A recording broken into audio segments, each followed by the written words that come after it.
Je pars du principe que le client, c'est un allié. Le client, en fait, ça doit être un partenaire. On se dit, moi, je vais défendre vos intérêts. Je ne suis pas votre ennemi. Je suis votre ami dans ce dossier-ci. Mais maintenant, il arrive très souvent que le client veut dicter sa manière de voir l'avocat. Je comprends, j'ai pu comprendre que les clients ne comprennent pas vraiment tout ce qu'il y a derrière, tout ce qu'il y a comme déontologie. Mais le client, parfois, il a une ligne de direction. Et ce qui est plus dangereux pour nous aussi, la nouvelle génération, c'est la venue de l'intelligence artificielle. Parce que le client, avant de venir dans votre cabinet, il va aller sur ChatGPT demander conseil pour pouvoir avoir les meilleurs conseils, la meilleure stratégie de défense. Je peux vous rassurer en fait que tout ce que ChatGPT dit dans le domaine du droit, à 95% c'est faux. Ça peut être vrai, mais en fait, juridiquement, ça ne tient pas la route. Mais maintenant, le client, quand il arrive avec ça, il est persuadé qu'en fait, c'est la conduite qu'il faut tenir.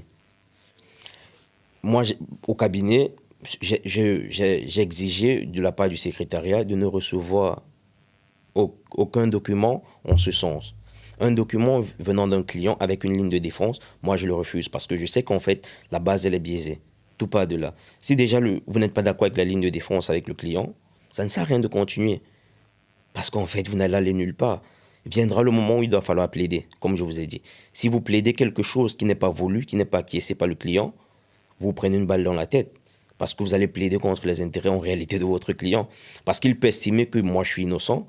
Vous estimez à tout le monde qu'il y a des éléments qui tendent à faire que un juge normal et prudent pourrait potentiellement estimer qu'en fait les charges, même si c'est pas sûr, mais que les charges ou certaines préventions soient établies. Mais si le client dit toutes les préventions non établies et que vous estimez en fait qu'il y a quand même des éléments qui tendent à faire en sorte qu'on bascule quand même sur un partage de responsabilité dans le cas d'un litige, moi, je pense qu'il faut laisser le dossier, le confier éventuellement à notre confrère qui peut avoir un peu de recul.